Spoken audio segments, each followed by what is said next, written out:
வணக்கம் அன்பு மக்களே. நாம் இந்த பதிவில் பார்க்க இருப்பது 2024ஆம் ஆண்டு ஜூன் மாதத்தின் கடகராசி பலன்கள் பற்றி விரிவாக பார்ப்போம். வைகாசி மாதம் 19ஆம் தேதி சனிக்கிழமை முதல் ஆனி மாதம் 16ஆம் தேதி ஞாயிற்றுக்கிழமை வரை உள்ள ஜூன் மாத கடகராசி பலன்கள். ஜூன் மாதம் 15ஆம் தேதி சனிக்கிழமை அன்று தமிழ் மாதமான ஆனி மாதம் பிறக்கிறது. ஜூலியன் மற்றும் கிரிகோரியன் நாட்காட்டிகளின்படி ஜூன் மாதம் ஆண்டின் 6வது மாதமாக இருக்கிறது. இந்த 6 என்பது சுக்கிரனின் ஆளுகைக்கு உட்பட்ட மாதமாக சிறந்து விளங்குகிறது. மற்றும் இதில் இன்னொரு சிறப்பு, சுக்கிர பகவான் தன் சொந்த வீடாக இருக்கும் ரிஷபராசியில் வைகாசி மாதம் முழுவதும் வாசம் செய்கிறார். மேலும் அவரின் காலம் 30 நாட்கள் ஆகும். இந்த மாதத்தின் பெயர் ஜூனோ என்று அழைக்கப்படும் ரோமானிய தெய்வத்தின் நினைவாக வைக்கப்பட்டது. ஜூன் மாதத்தின் பிறப்பு கற்கள் என்பது சந்திரகாந்த கல் அல்லது முன்சோன் என்றும் கூறுவார்கள். அடுத்து முத்து மற்றும் புத்தம் புதியதாக பிறக்கும் மலர்கள் மற்றும் ரோஸ் மலர்கள். ஜூன் மாதம் 2024இன் கடகராசி பலன் பார்க்கும்போது, பொதுவாக கடகராசியின் கீழ் பிறந்தவர்களுக்கு இந்த மாதம் பல சாதகமான முன்னேற்றங்கள் அவருடைய தொழிலிலும் வாழ்க்கையிலும் சாத்தியமாகும். இவர்களின் நீண்டகால ஆசைகள் இப்போது நிறைவேறி இவர்களுக்கு மிகுந்த மகிழ்ச்சியை தரக்கூடிய சூழலும் அமைகிறது. மேலும் கடகராசி மக்களுடைய பழைய தடைப்பட்ட திட்டங்கள் யாவும் இந்த மாதத்தில் பலனளிக்க தொடங்கும். இதன் விளைவாக தங்களின் பொருளாதார நிதி ஆதாயங்கள் உச்சமடைந்து இவர்கள் தங்கள் நிதி நிலையை கணிசமாக மேம்படுத்தக்கூடும். கடகராசி மக்களுக்கு இந்த ஜூன் மாதத்தின் பிற்பகுதியில் செலவுகள் சற்று உயரக்கூடும். என்றாலும் முதல் பாதியில் உங்கள் வருவாய் அவற்றை ஈடுகட்ட போதுமானதாக வரும் என்று நம்பலாம். கடகராசியின் மக்கள் இந்த காலகட்டத்தில் ஒரு புதிய வாகனம், நிலம் அல்லது வீட்டை வெற்றிகரமாக வாங்கும் சூழல் இருக்கிறது. சொத்து சுகம் வாங்கி மகிழ்வுடன் வாழக்கூடிய சூழலும் அமைகிறது. அதே நேரத்தில் கடகராசி மக்கள் தங்கள் ஆரோக்கியத்தில் கவனமாக இருக்க வேண்டும். இதன் காரணமாக இவர்களை தாக்கும் கடுமையான நோய்களிலிருந்து தங்களை பாதுகாத்து கொள்ள முடியும். கடகராசியின் தொழில் ரீதியாக இந்த மாதம் சாதகமாக இவர்களுக்கு சூழல் அமைகிறது. குறிப்பாக இவர்கள் குடும்பம் சார்ந்த பாரம்பரிய வேலைகளில் பணிபுரிபவர்களுக்கு கணிசமான ஆதாய லாபம் சார்ந்த பலன்கள் கிடைக்கும். கடகராசி வணிக வியாபாரிகள் தங்களின் தொழிலில் சில ஏற்ற இறக்கங்களை சந்திக்க நேரிடும். கடகராசி மக்கள் தங்கள் காதல் உறவுகளில் முன்னேற்றங்களை தாராளமாக இக்காலத்தில் எதிர்பார்க்கலாம். மகிழ்ச்சியுடன் சந்திக்கலாம் அவர்களை. திருமணமான கடகராசியின் மக்கள் சில எதிர்பாராத சிக்கல்களை சந்தித்தாலும் அவை யாவும் படிப்படியாக இவருடைய புத்தி கூர்மையால் தீர்க்கப்படும். இறுதியில் கடகராசி மக்களின் திருமண வாழ்க்கை பாசத்துடனும் அன்புடனும் பிணைப்பு ஏற்படுத்தி உறுதிப்படுத்தப்படும். இதனால் கடகராசி மக்களுடைய குடும்ப வாழ்க்கை இந்த மாதம் முழுவதும் நிலையானதாகவும் மகிழ்ச்சிக்குரியதாக இருக்கும் என்று எதிர்பார்க்கலாம். கடகராசியின் மாணவர்களுக்கு கல்விகளில் சவால்கள் இருந்த போதிலும் மாணவர்கள் தங்கள் படிப்பில் தங்களது கடின உழைப்பின் மூலம் நல்ல முன்னேற்றம் பெற முயற்சி செய்ய வேண்டிய சூழலும் இருக்கிறது. கூடுதலாக இந்த ஜூன் மாதத்தின் பிற்பகுதியில் சில கடகராசி மக்களுக்கு வெளிநாட்டு பயணங்கள் சாத்தியமாகும். இதனால் இந்த ஜூன் மாதம் நல்லதொரு உற்சாகமான கடகராசி மக்களுக்கு பயணங்கள் நிறைந்ததாக இருக்கும் என்று நம்பலாம். கடகராசியின் தொழில் பற்றி பார்க்கும்போது இந்த மாதம் கடகராசி மக்களின் தொழில் பயணம் உயர்வும் தாழ்வும் கலந்ததாக இருக்கும். கடகராசி மக்களுடைய 10ஆம் வீட்டை ஆளும் செவ்வாய் கடகராசியின் தொழில் சூழலை பலப்படுத்தும் தன்மையில் தங்கள் அதிகார துறையில் மேம்பாடுகளை எதிர்பார்த்து நலமுடன் முன்னேறுவார்கள். கடகராசியின் தொழில் முன்னேற்றத்துக்கான சாத்தியக்கூறுகள், அது சார்ந்த சாதகமான நிலையை பெறுவதற்கான சாத்தியக்கூறுகளை இந்த கிரகணிகளில் அதிகரிக்க செய்வார்கள். மற்றும் கடகராசி மக்கள் தாங்கள் தேர்ந்தெடுத்த தொழில்துறையில் தங்கள் நிலையை உறுதிப்படுத்தவும் அவர்களால் முடியும். கூடுதலாக கடகராசி மக்கள் வேலை செய்யும் இடத்தில் உள்ள தங்கள் மூத்த மேல் அதிகாரிகளிடமிருந்து அசைக்க முடியாத ஆதரவை இவர்கள் பெறுவதற்கு வாய்ப்புகள் அதிகமாக இருக்கிறது. இதனால் இவர்களின் பணியிட சவால்களிலிருந்து இவர்கள் எளிதாக வெளியே வருவதற்கான வழியை அடைவதை எளிதாக்கும். இருப்பினும் கடகராசி மக்கள் தங்களின் பணியிட சர்ச்சைகளிலிருந்து விலகி இருப்பது மிகுந்த அவசியமாக இருக்கிறது. இதை உணர்ந்து செயல்பட வேண்டும். இல்லை என்றால் இந்த கடகராசி மக்கள் இதுவரை கடினமாக சம்பாதித்த தங்களின் முன்னேற்றத்தை அல்லது மதிப்பை, கௌரவத்தை இழக்கும் சூழல் உருவாகும் சூழல் இருக்கிறது என்பதை உணர்ந்து செயல்பட வேண்டும். கடகராசியின் 6வது வீட்டின் அதிபதியான குரு பகவான் 11வது வீட்டை ஆக்கிரமித்துள்ளார். இதன் காரணமாக கடகராசி மக்களுடைய வாழ்க்கையில் சில சோதனைகள் மற்றும் இன்னல்களை புறம்தள்ளி தொடர்ந்து இந்த மக்களின் வெற்றி பெறக்கூடும் என்பதை அவர் உங்களுக்கு ஆதரவாக செயல்பட இருக்கிறார் என்பதை உணர்த்துகிறது.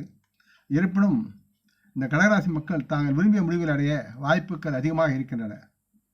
இந்த ஜூன் மாதத்தின் பிற்பகுதியில் புதன், சுக்கிரன் மற்றும் சூரியன் கடகராசியின் 12ஆம் வீட்டிற்கு மாறுவதால் சிறிய பணியிட சிக்கல்களை சந்திக்கும் சூழலை இந்த கிரக நிலைகள் உங்களுக்கு அறிமுகப்படுத்தும்.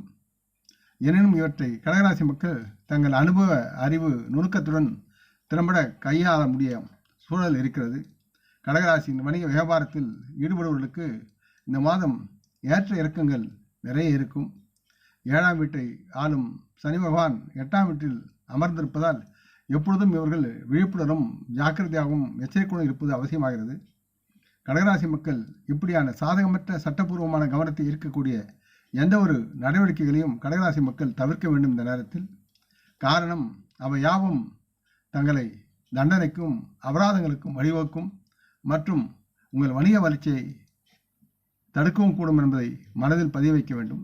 கடகராசி மக்கள் மேற்குறிப்பிட்ட இந்த விஷயங்களில் விடாமுயற்சியுடன் கவனம் செலுத்துவது அவசியமாகிறது மற்றும் இதனால் உங்கள் தொழில் சார்ந்த முயற்சிகளில் படிப்படியாக நீங்கள் முன்னேற முடியும். இந்த மாதம் முழுவதும் உங்கள் 7வது வீட்டில் குரு பகவானின் செல்வாக்கு அவருடைய அம்சப்பார்வை தொடர்ந்து வருவதால் தங்களுடைய வணிக வளர்ச்சிக்கு அது உறுதியளிக்கிறது. அனுபவம் வாய்ந்த குடும்ப உறுப்பினர் மற்றும் தனிநபரின் ஆதரவுடன் உங்கள் வணிக வாய்ப்புகளை நீங்கள் மேம்படுத்துவதில் முக்கிய பங்கு வகிப்பார்கள். கடகராசியின் பொருளாதார நிதி சார்ந்து பார்க்கும்போது கடகராசி மக்களுடைய வளங்களை நீங்கள் புத்திசாலித்தனமாக நிர்வகித்தால் இந்த மாதம் குறிப்பிடத்தக்க நிதி ஆசீர்வாதங்களை கடகராசி மக்கள் பெற வாய்ப்பு அதிகமாக இருக்கிறது.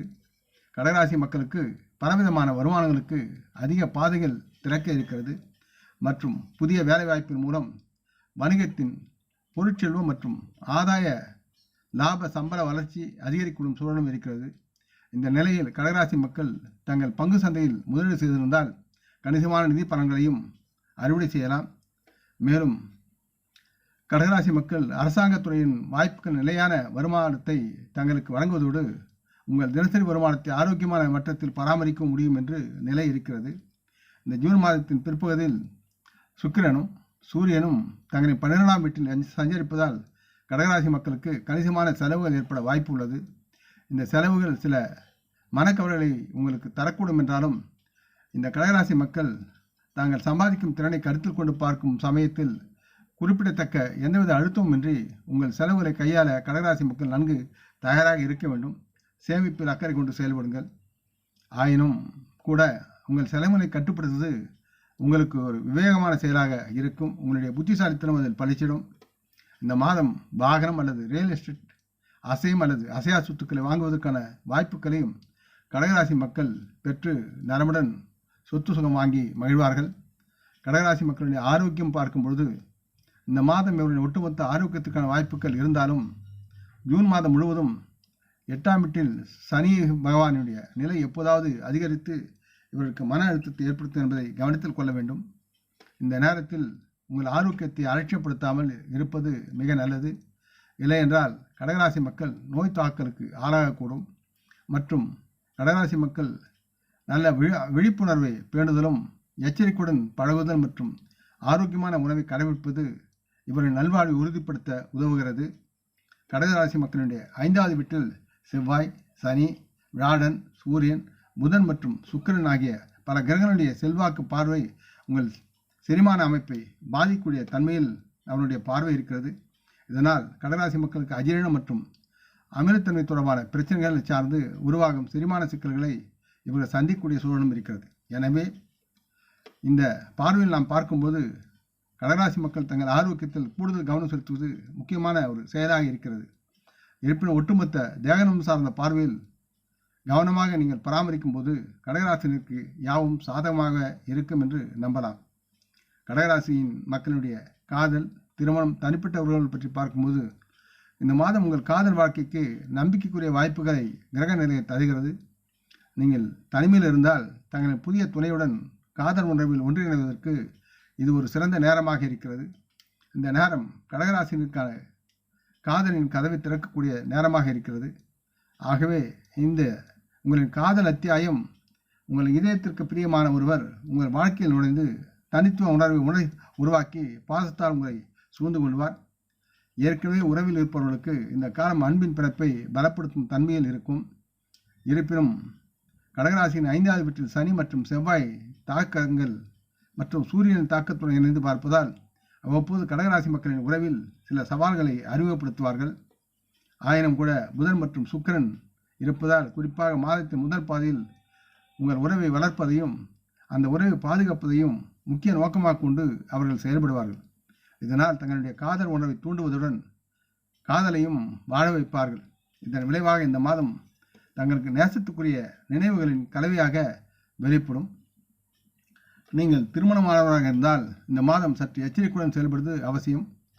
7வது வீட்டை ஆளும் சனி பகவான் 8வது வீட்டில் நிறுத்தப்படுவதால் உங்கள் மாமியார் உடனான உங்கள் உறவை அவர் பாதிக்கச் செய்வார். கடகராசினர் தங்களின் மாமியாருடன் இணக்கமான உறவை பெறுவது அவசியமாகிறது மற்றும் இதனால் உருவாகும் எந்த ஒரு சிக்கலையும் உங்களால் தடுக்க முடியும் என்று உங்களுக்கு அறிவுறுத்தப்படுகிறது. கடகராசி மக்களுக்கு குரு பகவான் மற்றும் புதன் தங்கள் முழு 9வது அம்ச பார்வையை 11ஆம் வீட்டிலிருந்து 7வது வீட்டிற்கு நீட்டிப்பார்கள். இதன் காரணமாக கடகராசி மக்களுடைய திருமண வாழ்க்கையில் மகிழ்ச்சியை கொண்டு வருவார்கள் அவர்கள் மற்றும் உங்கள் உறவை வளர்ப்பதில் அவர்கள் நலமுடன் வழிநடத்தி உங்களுக்கு உதவுவார்கள் என்று நீங்கள் நம்பலாம். கடகராசியின் குடும்ப நண்பர்கள் மற்றும் உறவுகள் என்று பார்க்கும் பொழுது இந்த மாதம் கடகராசி மக்களுக்கு சுமாரான குடும்ப வாழ்க்கை அமையும். 2ஆம் வீட்டின் அதிபதியான சூரியன் 11ஆம் வீட்டில் இருப்பதால் மூதாதைய சொத்துக்களால் ஆதாயமும் முன்னோரின் தொழில்களில் வெற்றியும் கிடைக்கும். ஒட்டுமொத்த குடும்ப வருமானத்தை அதிகரிப்பதற்கு இணக்கமான குடும்ப உறவுகளை பேணுதல் வழிவகுக்கும் மற்றும் தங்களின் உடன்பிறப்புகள் யாவரும் உங்களுக்கு முழு ஆதரவாக இருப்பார்கள் மற்றும் உங்களின் புதிய தொழில் முயற்சிகளை தொடங்குவதற்கு அவர்கள் நிதி உதவியும் உங்களுக்கு செய்வார்கள். இந்த ஜூன் மாதத்தின் பிற்பகுதியில் கடகராசி மக்களுக்கு ஒரு குறிப்பிடத்தக்க குடும்ப உறவு கூட்டத்தை ஏற்பாடு செய்வதற்கான வாய்ப்பு இருக்கிறது. இதனால் வீட்டில் அமைதியான மற்றும் மகிழ்ச்சியான சூழ்நிலையை உருவாக்கும் தன்மையில் நீங்கள் செயல்பட வேண்டிய சூழலும் இருக்கிறது. ஜூன் மாதத்தின் பிற்பகுதியில் சூரிய பகவான் 12ஆம் வீட்டிற்கு மாறுவதால் குடும்பத்தில் உள்ளவர்கள் வெளியூர், வெளி மாநிலம் மற்றும் வெளிநாட்டு பயணத்தை மேற்கொள்வதற்கான வாய்ப்புகளும் உருவாகும். 4ஆம் வீட்டிற்கு அதிபதியான சுக்கிரன் 11ஆம் வீட்டில் இந்த மாதத்தை தொடங்குகிறார். அதுபோல செவ்வாய் தனது செல்வாக்கை 4ஆம் வீட்டிற்கு செலுத்துவார். இந்த கலவையானது கடகராசி மக்கள் புதிய சொத்துக்களை வாங்குவதற்கும் இருக்கும் சொத்துக்களை விற்பதற்கும் சாதகமான நிலைமைகளை உருவாக்குவார்கள். இதன் விளைவாக கடகராசி மக்களுக்கு குறிப்பிடத்தக்க நிதி ஆதாயங்கள் பெருகும் வாய்ப்பு இருக்கிறது. கூடுதலாக ஜூன் 12ஆம் தேதி சுக்கிர பகவான் 12ஆம் வீட்டில் நிலைநிறுத்தப்படுகிறார். இதனால் இந்த கிரக நிலை மாற்றம் இந்த மக்களின் வெளிநாட்டு பயணத்திற்கு உரிய சாத்தியக்கூறை சுட்டிக்காட்டுகிறது. 3ஆம் வீட்டில் உள்ள கேதுவும் குருவும் புதனும் தங்கள் மீது முழு செல்வாக்கை செலுத்துவார்கள். இதனால் உங்கள் உடன் பிறந்தவர்கள் சில மன உளைச்சலுக்கு ஆளாகும் சூழலும் இருக்கிறது. இந்த காலத்தில் நீங்கள் ஆதரவான அணுகுமுறையை அவருடன் பேணுதல் வேண்டும் என்றாலும் அவர்களும் உங்களுடன் ஒரு வலுவான மற்றும் நீடித்த தொடர்பை உறுதி செய்து நட்புடனும் அன்புடனும் பழகுவார்கள். இதனால் ஒரு ஆன்மீக பழகும் நாட்டத்தை பாசத்தை கொண்டிருப்பார்கள் அவர்கள். ஆலோசனை மற்றும் பரிகாரம் என்பது கடகராசி மக்களுக்கு செந்தில் வேலன் முருகனின் கந்தசஷ்டி கவசத்தை தினம் பாராயணம் செய்வதை பயிற்சியாக தொடருங்கள். ஒவ்வொரு செவ்வாய்க்கிழமையும் முருகன் கோவிலுக்கு சென்று வணங்கி மாம்பழம் மற்றும் மாதுளையை படையலாக நிவேதனம் செய்யுங்கள். பிள்ளையார் கோவிலுக்கு சென்று அங்குள்ள மண் தரையில் வாடும் எறும்புகளுக்கு சிறிது இனிப்புடன் கலந்த பச்சரிசி மாவை தூவிவிட்டு வருதல் உங்களுக்கு நலமாகும். கோவில் குளத்தில் உள்ள மீன்களுக்கும் உணவு வழங்குவதும் உங்களை தொடரும் பிரச்சனைகள் யாவும் நீங்கி நீங்கள் நலமுடன் வாழக்கூடிய சூழலை ஏற்படக்கூடிய தன்மை இருக்கிறது. ஆக இந்த பதிவை நீங்கள் விரும்பி இருப்பீர்கள் என்று நம்புகிறேன். அப்படி இருந்தால் நீங்கள் இதை உங்கள் நல விரும்பிகளும் பகிர்ந்து கொள்ள வேண்டும் என்று கேட்டுக்கொள்கிறேன். நாம் முன்னோர்களை மனமோந்து போற்றுவோம். இந்த பதிவை லைக் செய்து சப்ஸ்கிரைப் செய்து மற்றவருக்கும் பகிரும் அன்புகள் யாவரும் வளமுடன் நலமாக தேக திடகாத்திர ஆயுள் ஆரோக்கியத்துடன் சகலவிதமான தனதானிய ஆபரண ஐஸ்வரனை பெற்று சர்வகாரிய ஜெயத்துடன் வாழ்வாங்க வாழ வேண்டும் என்று இறைவன் பாதம் பணிகிறேன். வணக்கம், நன்றி.